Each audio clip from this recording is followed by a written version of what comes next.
Hello, hello. Welcome to another tale of horror by H.P. Lovecraft. Today, we are doing Pickman's Model. So grab your blankies, grab your snackies, because it's time for a tale of horror.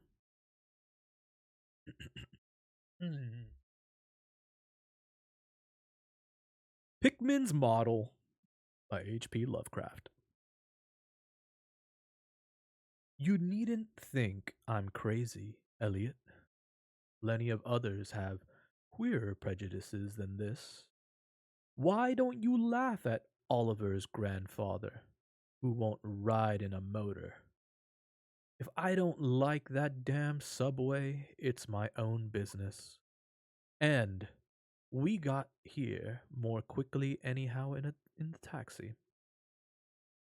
We'd have had to walk up the hill from Park Street if we'd taken the car. I know I'm more nervous than I was when you saw me last year, but you don't need to hold a clinic over it. There's plenty of reason, God knows, and I fancy I'm lucky to be sane at all. Why the third degree? You didn't used to be so inquisitive. Well, if you must hear it, I don't know why you shouldn't. Maybe you ought to, anyhow, for you kept writing me like grieved parent when you heard I'd begun to cut the art club and keep away from Pickman.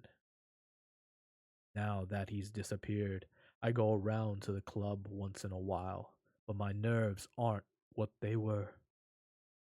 No, I don't know what's become of Pickman, and I don't like to guess. You might have surmised I had some inside information when I dropped him, and that's why I don't want to think where he's gone. Let the police find what they can. It won't be much, judging from the fact that they don't know yet of the old North End place he hired under the name of Peters. I'm not sure that I could find it again myself. Not that I'd ever try, even in broad daylight. Yes, I do know, or am afraid I know, why he maintained it. I'm coming to that. And I think you'll understand before I'm through why I don't tell the police. They would ask me to guide them, but I couldn't go back there even if I knew the way. There was something there, and now I can't use the subway. And if you may as well have your laugh at this too, go down into cellars anymore. I should think you'd have known. I didn't drop Pickman for the same silly reason that fussy old woman like Dr. Reed or Joe Mignon or Brosworth did. Morbid art doesn't shock me. And when a man has the genius Pickman had, I feel it an honor to know him, no matter what direction his work takes. Boston never had a greater painter than Richard Upton Pickman. I said it at first, and I say it still. And I never swerved an inch either when he shrewd that ghoul feeding that you remember was when Mignon cut him. You know, it takes profound art and profound insight into nature to turn out stuff like Pickman's. Any magazine cover hack can splash paint around wildly and call it a nightmare or a witch's sabbath or a portrait of the devil. But only a great painter can make such a thing really scare or ring true. That's because only a real artist knows the actual anatomy of the terrible or the psychology of fear. The exact sort of lines and proportions that connect up with latent instincts or hereditary memories of fright, and the proper color contrast and lighting effects to stir the dormant senses of strangeness. I don't have to tell you why a Fuseli really brings a shiver, while a cheap ghost story uh, frontispiece merely makes us laugh. There's something those fellows catch beyond life that they'll able to make us catch for a second. Dore had it, Sime had it, Angarola of Chicago has it, and Pickman had it as no man ever had it before, or, I hope to heaven, ever will again. Don't ask me what it is they see. You know, in ordinary art, there's all the difference in the world between the vital, breathing things drawn from nature or models and the artificial truck that commercial small fry reel off in a bare studio by rule. Well, I should say that the really weird artist has a kind of vision which makes models or summons up what amounts to actual scenes from the spectral world he lives in.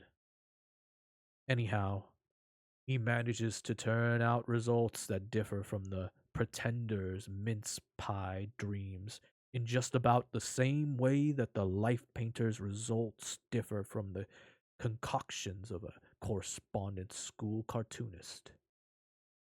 If I had ever seen what Pickman saw. But no! Here, let's have a drink before we get any deeper.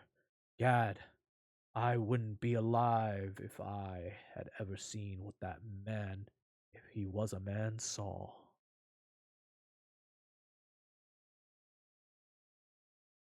You recall that Pickman's forte was faces.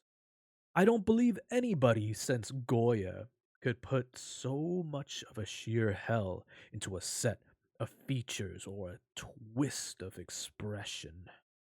And before Goya, you have to go back to the medieval chaps who did the gargoyles and the chimeras on Notre Dame and Mont Saint Michael. They believed all sorts of things, and maybe they saw all sorts of things too, for the Middle Ages had some curious phases. I remember your asking Pickman yourself once, the year before you went away, wherever in thunder he got such ideas and visions. Wasn't that a nasty laugh he gave you? It was partly because of that laugh that Reed dropped him. Reed, you know, had just taken up comparative pathology and was full of pompous inside stuff about the biological or evolutionary significance of this or that mental or physical symptom. He said Pickman repelled him more and more every day, and almost frightened him towards the last, that the fellow's features and expressions were slowly developing in a way he didn't like, in a way that wasn't human. He had a lot of talk about diet, and said Pickman must be abnormal and eccentric to the last degree. I suppose you told Reed, if you and he had any correspondence over it, that he'd let Pickman's paintings get on his nerves or hollow up his imagination. I know I told him that myself then, but keep in mind that I didn't drop Pickman for anything like this. On the contrary, my admiration for him kept growing, for that ghoul feeding was contrary. My admiration for him kept growing, for that ghoul feeding was a tremendous achievement. As you know, the club wouldn't exhibit it, and the Museum of Fine Arts wouldn't accept it as a gift. And I can add that nobody would buy it. So Pickman had it right in his house till he went. Now his father has it in Salem. You know, Pickman comes of old Salem stock, and had a witch ancestor hanged in 1692. I got into a habit of calling on Pickman quite often. especially after I began making notes for a monograph on weird art. Probably it was his work which put the idea into my head, and anyhow, I found him a mine of data and suggestions when I came to develop it.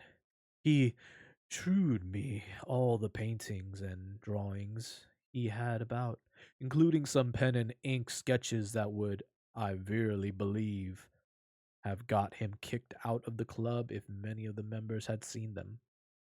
Before long, I was pretty nearly a devotee, and would listen for hours like a schoolboy to art theories and philosophical speculations wild enough to qualify him for the Danvers Asylum.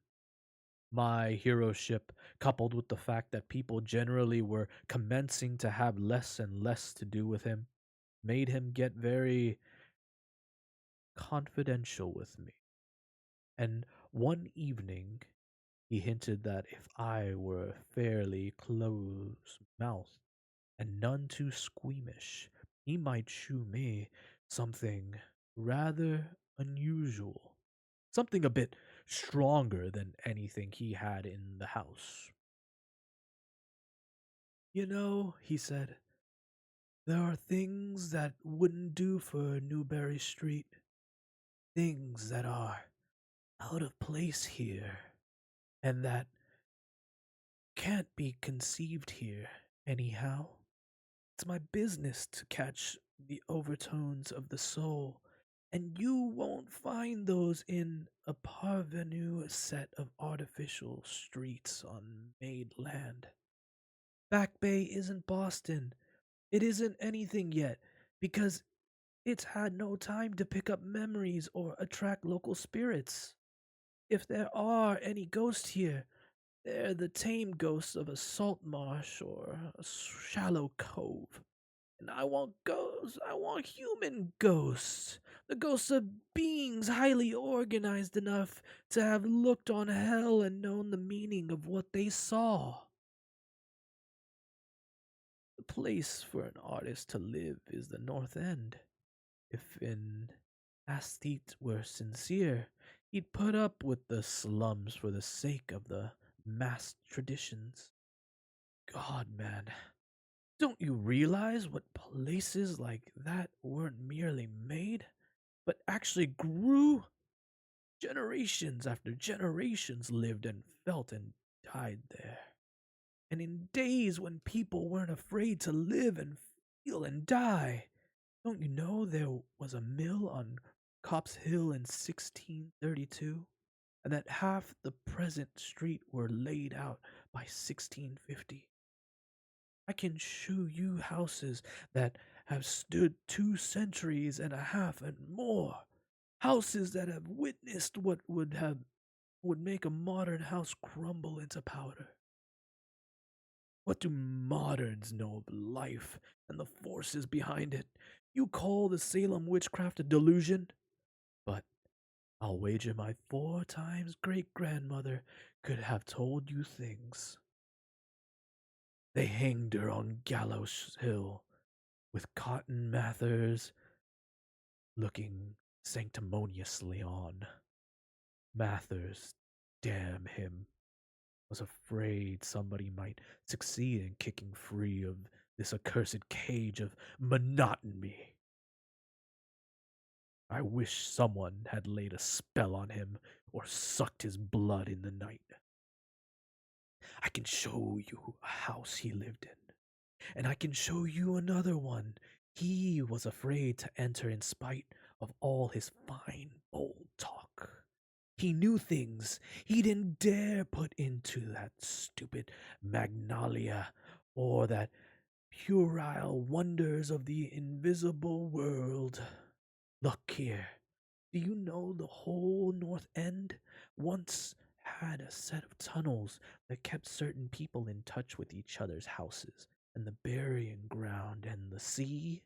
Let them prosecute and persecute above ground. Things went on every day that they couldn't reach. The voices laughed at night that they couldn't place.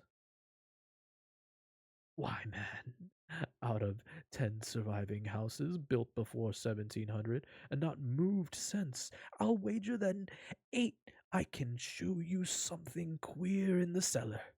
There's hardly a month that you don't read of workmen finding bricked up arches and wells leading nowhere in there, or that old place as it comes down. You come see one near Henchman Street from the elevated last year. There were witches and what their spells summoned, pirates and what they brought in from the sea, smugglers, privateers, and I tell you, people knew how to live and how to enlarge the bounds of life in the old times. There wasn't the only world a bold and wise man could know. Ha! And to think of today in contrast, with such pale pink brains that even a club of supposed artists gets shudders and convulsions if a picture goes beyond the feelings of a Beacon Street tea table. The only saving grace of the present is that it's too damn stupid to question the past very closely. What do maps and records and guidebooks really tell of the North End? Bah!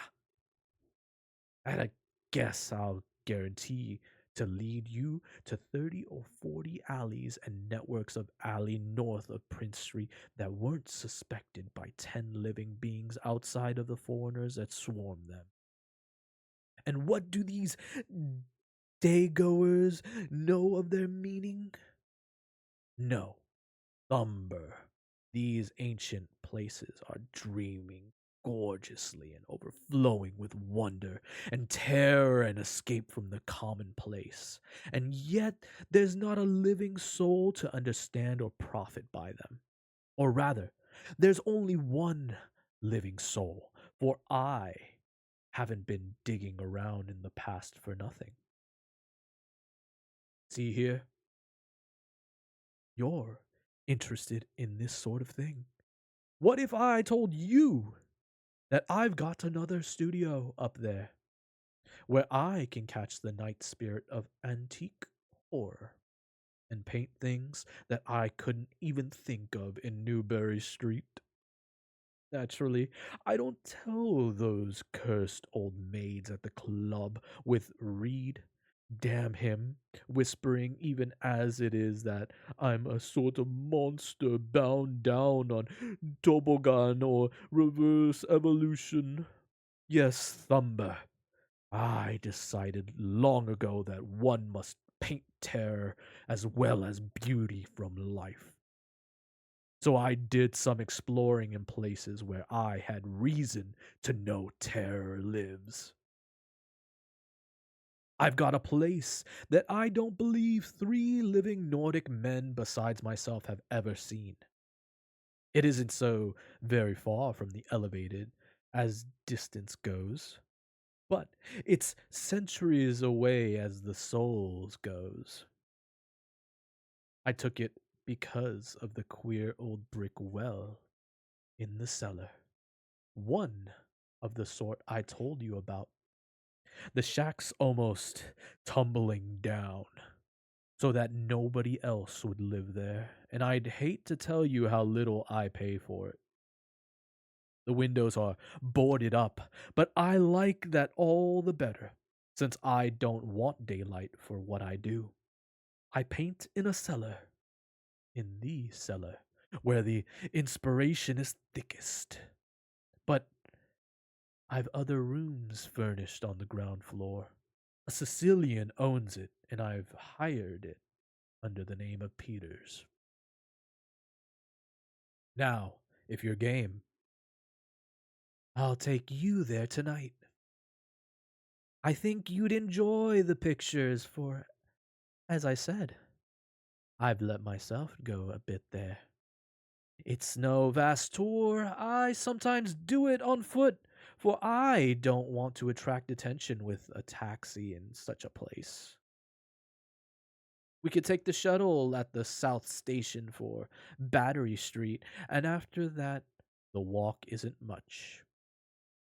Well, Elliot, there wasn't much for me to do after that harangue, but to keep myself from running instead of walking for the first vacant cab we could sight. He changed to the elevated at South Station, and at about 12 o'clock had climbed down the steps at Battery Street and struck along the old waterfront past Constitution Wharf.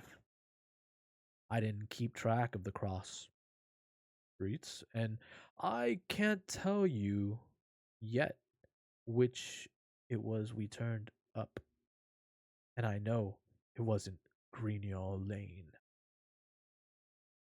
When we did turn, it was a climb through the deserted length of the oldest and dirtiest alley I ever saw in my life, with crumbling looking gables, broken small paned windows, and archaic chimneys that stood out half disintegrated against the moonlit sky.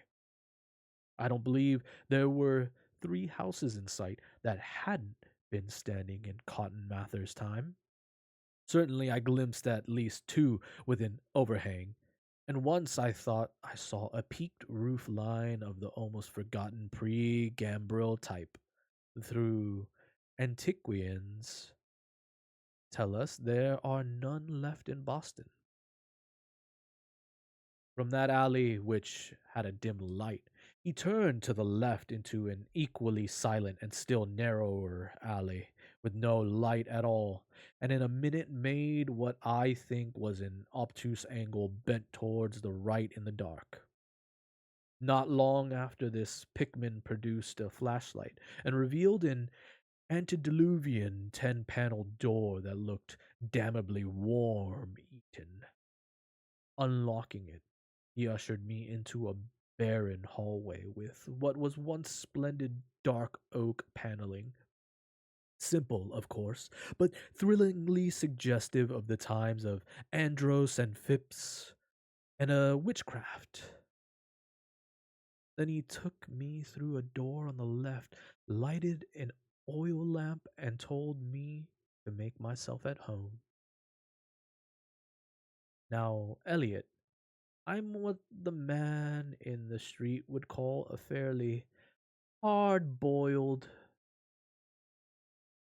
but I'll confess that what I saw on the walls of that room gave me a bad turn. They were his pictures, you know, the ones he couldn't paint or even show in Newbury Street. And he was right when he said he had let himself go. Here, have another drink. I need one anyhow. There's no use in my trying to tell you what they were like, because the awful, the blasphemous horror, and the unbelievable loathsomeness and moral fortor came from a simple touch quite beyond the power of words to classify. There was none of the exotic technique you see in Sidney Sims, none of the trans Saturnian landscape and lunar fungi that Clark Ashton Smith used to freeze the blood. The backgrounds were mostly old churchyards, deep woods, cliffs by the sea, brick tunnels, ancient paneled rooms, or simple vaults of masonry. Copp's Hill burying ground, which could not be many blocks away from this very house, was a favorite scene. The madness and monstrosity lay in the figures in the foreground, for Pickman's morbid art was preeminently one of demonic portraiture. These figures were seldom completely human, but often approached humanity in varying degrees.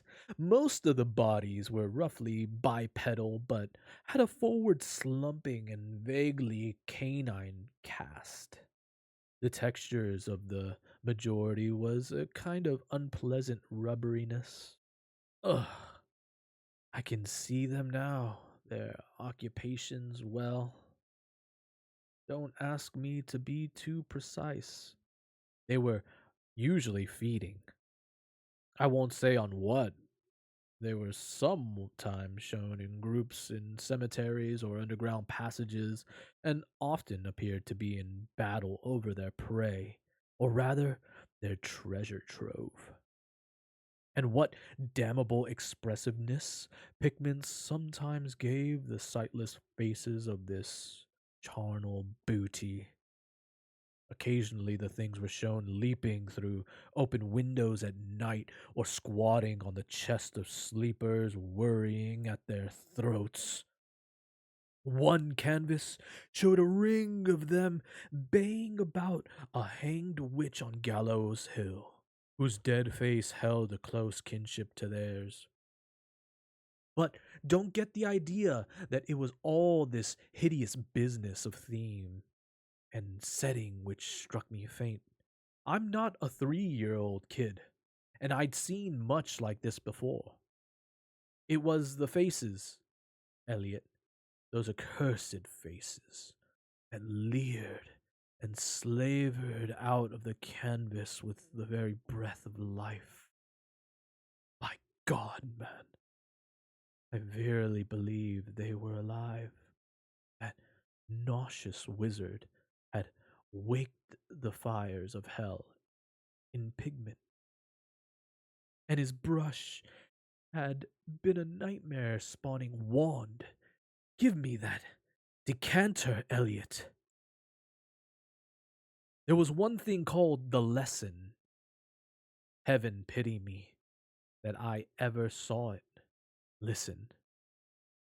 Can you fancy a squatting circle of nameless dog like things in a churchyard teaching a small child how to feed like themselves? The price of a changeling, I suppose. You know, the old myth about how the weird people leave their spawn in cradles in exchange for the human babes they steal. Pickman was shown what happens to those stolen babes, how they grow up, and then I began to see a hideous relationship in the faces of the human and non human figures. He was, in all his gradations of morbidity between the frankly non human and the degradedly human, establishing a sardonic linkage and evolution. The dog things were developed from mortals. And no sooner had I wondered what he made of their own young as left with mankind in the form of changelings, than my eyes caught a picture embodying that very thought. It was that of an ancient Puritan interior, a heavily beamed room with lattice windows, a settle and clumsy 17th century furniture, with the family sitting about while the father read from the scriptures. Every face but one showed nobility and reverence, but that one reflected the mockery of the pit. It was that of a young man in years, and no doubt belonged to a supposed son of that pious father. But in essence, it was the kin of the unclean things. It was their changeling. And in a spirit of supreme irony, Pickman had given the features a very perceptible resemblance to his own. By this time, Pickman had lighted a lamp in an adjoining room and was politely holding open the door for me, asking me if I would care to see his modern studies. I hadn't been able to give him much of my opinions. I was too speechless with fright and loathing, but I think he fully understood and felt highly complimented. And now I want to assure you again, Elliot, that I am no mollycoddle to scream at anything, which shows a bit of departure from the usual. I'm not easily knocked out. Remember, too, that I just about recovered my wind and gotten used to those frightful pictures which turned colonial New England into a kind of annex of hell. Well, in spite of all this, that next room forced a real scream out of me, and I had to clutch at the doorway to keep from kneeling over. The other chamber had shown a pack of ghouls and witches overrunning the world of our forefathers. But this one brought the horror right into our own daily life. Gad, how that man could paint! There was a study called Subway Ancient in which a flock of the vile things were clambering up some unknown catacomb through a crack in the floor of the Boylston Street subway attacking a crowd of people on the platform. Another showed a dance on Copp's Hill among the tombs with the background of today. Then there were any number of cellar views with monsters creeping in through holes and rifts in the masonry and grinning as they squatted behind barrels or furnaces and waited for their first victim to descend the stairs. One disgusting canvas seemed to depict a vast cross section of Beacon Hill, with ant like armies of the mephitic monsters squeezing themselves through burrows that honeycombed the ground. Dances in the modern cemetery were freely pictured, and another conception somehow shocked me more than all the rest. A scene in an unknown vault where scores of the beast crowded about one who held a well known Boston guidebook and was evidently reading aloud.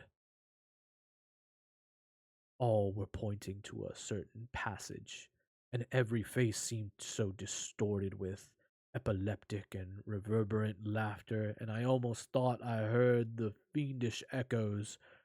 The title of the picture was Holmes, Lowell, and Longfellow lie buried in Mount Auburn.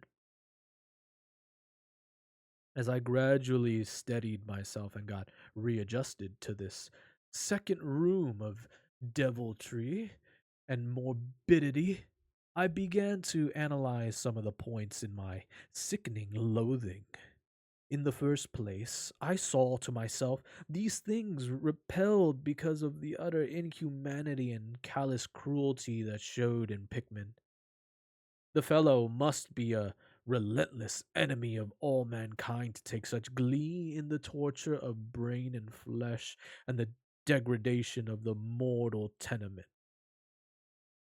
In the second place, they terrified because of their very greatness.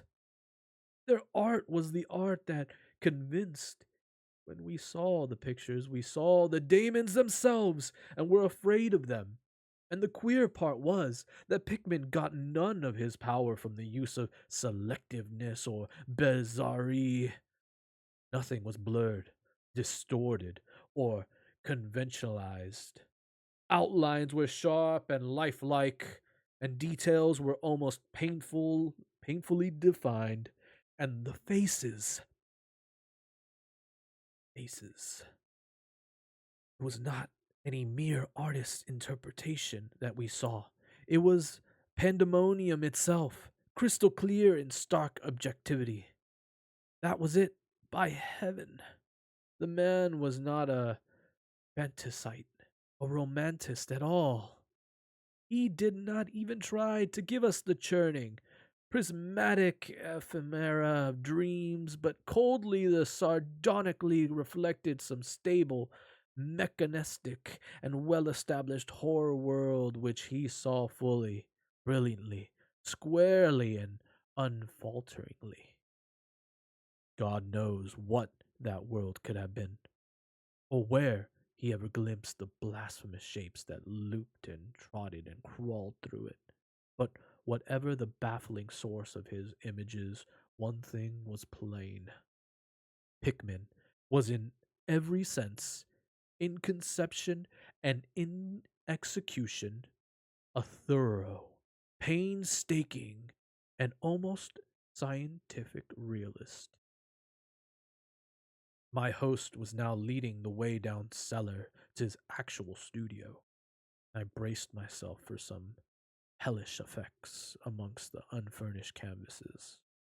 As we reached the bottom of the damp stairs, he turned his flashlight to a corner of the large open space at hand, revealing the circular brick curb of what was evidently a great well at the earthen floor.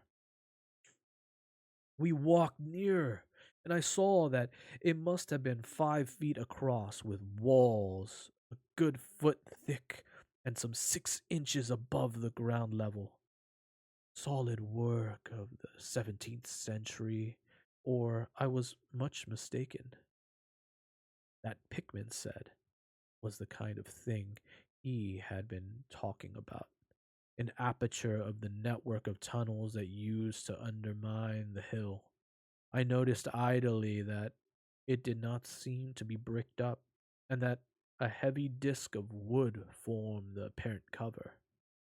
Thinking of the things this well must have been connected with if Pickman's wild hints had not been mere rhetoric, I shivered slightly, then turned to follow him up a step and through a narrow door into a room of fair size, provided with a wooden floor and furnished as a studio. In acetylene gas outfit gave the light necessary for work. The unfurnished pictures on easels or propped up against the walls were as ghastly as the furnished ones upstairs, and showed the painstaking methods of the artist. Scenes were blocked out with extreme care, and penciled guided lines told the minute exacture which Pickman used in getting the right perspective and proportions. The man was great. I say it even now, knowing as much as I do.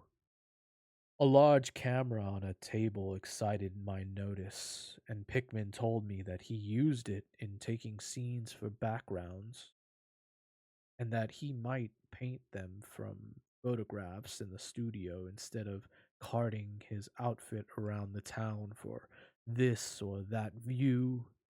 He thought a photograph quite as good as actual scene or model or sustained work, and declared he employed them regularly.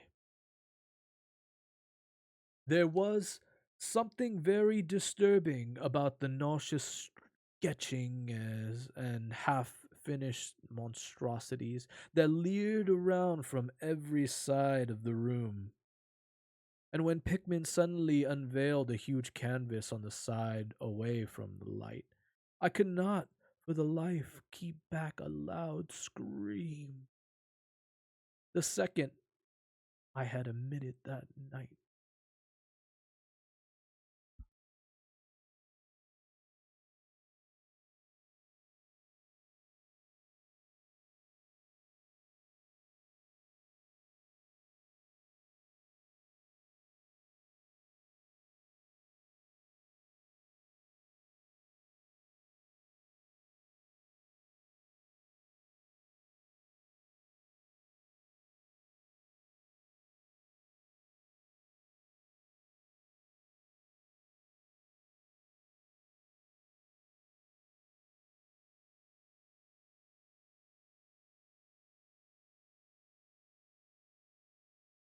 It echoed and re echoed through the dim vaulting, that ancient nitrous cellar, and I had to choke back a flood of reaction that threatened to burst out as hysterical laughter. Merciful Creator, Elliot, but I don't know how much was real or how much was feverish fancy. It doesn't seem to me that Earth can hold a dream like that. Was a colossal and nameless blasphemy with glaring red eyes, and it held in bony claws a thing that had been a man gnawing at the head as a child nibbles at a stick of candy. Its position was a kind of crouch, and as one looked, one felt that at any moment it might drop its present prey, seek a juicier morsel. But damn it all, it wasn't even the fiendish subject that made it such an immortal fountainhead of all panic. Not that the dog face was its pointed ears, bloodshot eyes, flat nose, and drooling lips. It wasn't the scaly claws, nor the mold caked body, nor the half hooved feet. None of these. Though any one of them might well have driven an excitable man to madness. It was the technique. Eliot cursed the impious, the unnatural technique. As I am a living being, I never elsewhere saw the actual breath of life so fused into a canvas. The monster was there. It glared and gnawed and gnawed and glared.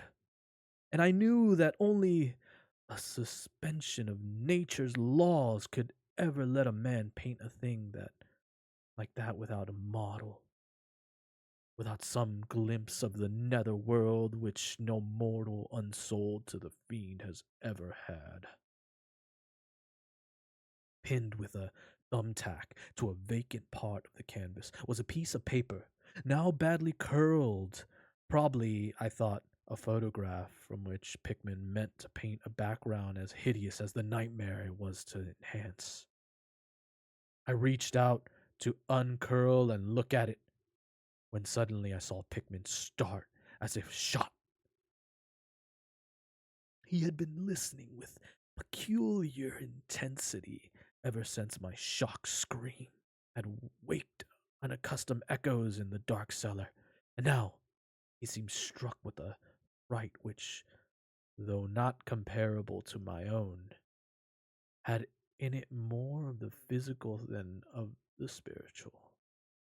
He drew a revolver and motioned me to silence, then stepped out into the main cellar and closed the door behind him. I think I was paralyzed for an instant, imitating Pickman's listening. I fancied I heard a faint scurrying sound somewhere, and a series of squeals or bleats in a direction I couldn't determine. I thought of huge rats and shuddered. Then there came a subdued sort of clatter which somehow set me all in a goose flesh. A furtive, groping kind of clatter, though I can't attempt to convey what I mean in words. It was like heavy wood falling on stone or brick. Wood on brick. What did that make me think of?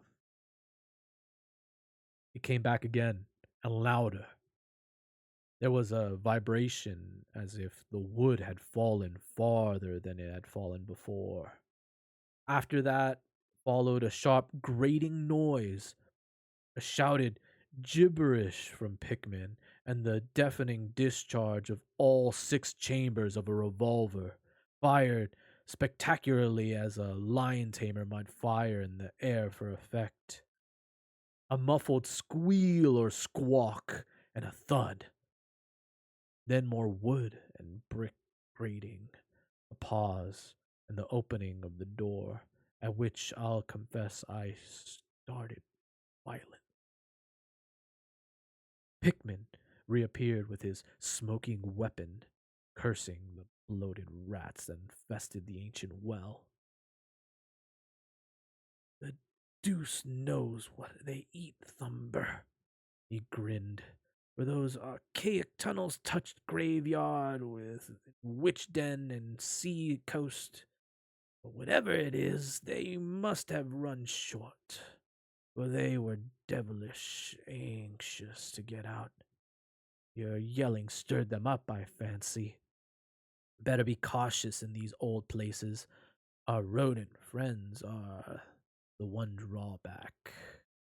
Though I sometimes think they're a positive asset by way of atmosphere and color. Well, Elliot, that was the end of the night's adventure.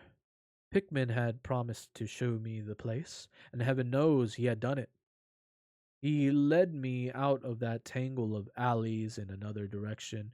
It seems for when we sighted a lamppost, we were in a half familiar street with monotonous rows of mingled tenement blocks and old houses. Charter Street, turned out to be. But I was too flustered to notice just where we hit it. We were too late for the elevated, and walked back downtown through Hanover Street. I remember that walk. We switched from Tremont up Beacon, and Pickman left me at the corner of Joy, where I turned off. I never spoke to him again. Why did I drop him? Don't be impatient. Wait till I ring for coffee. We've the we've had enough of the other stuff, but I, for one, need something.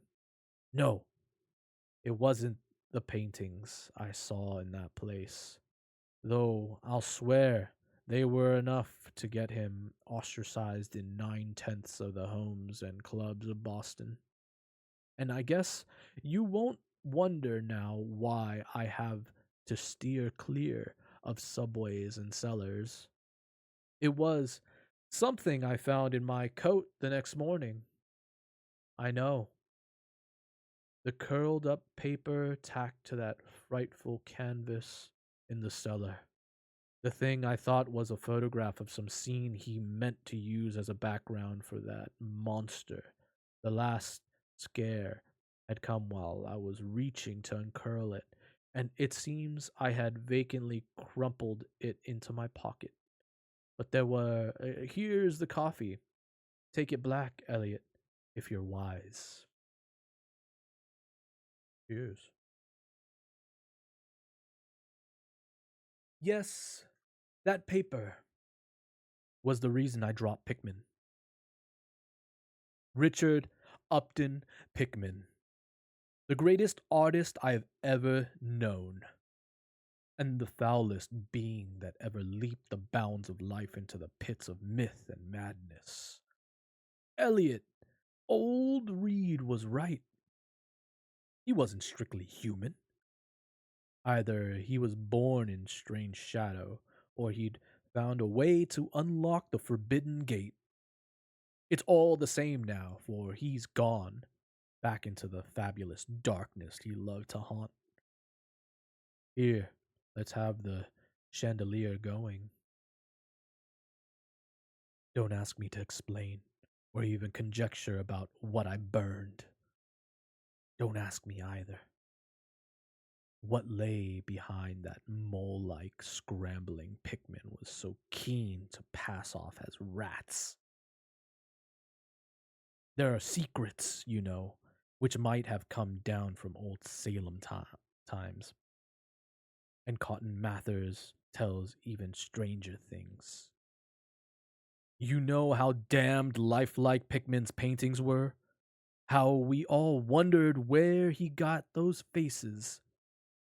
Well, that paper wasn't a photograph of any background, after all. What it showed was simply the monstrous being he was painting on that awful canvas. It was the model he was using, and its background was merely the wall of the cellar studio in minute detail. But by God, Elliot, it was a photograph from life. And that concludes today's tale of Pickman's model. I hope you enjoyed that story. What a great, great tale, right? And what an interesting uh take. I believe that that story um was actually remade by a recently, I think last year, if you've ever seen I've recommended this show. It was Guillermo del Toro's Cabinet of Curiosities, I think it was.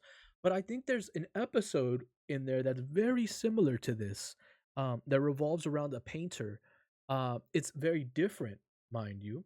It's a different story, but very, very, very similar. I definitely recommend going to check that out if you haven't seen it. If you're really into like checking out spooky little story times, or animation, should I say, or like short story. It's like an hour long per episode, something like that. Really good series though. I highly recommend you watching that. Um, Thank you so much. If you're watching from YouTube, make sure you hit that like and subscribe down below. It helps out with the algorithms. Make sure you comment too. It helps out, and I do appreciate you. For next reading, we're gonna be doing The Dream Quest of Unknown Kadath. Ooh, that one sounds very good. So look forward to that one. And I will catch you all on the next one. Until then, good night. Don't let the Cthulhu's bite. And as always, don't stay a stranger. Bye.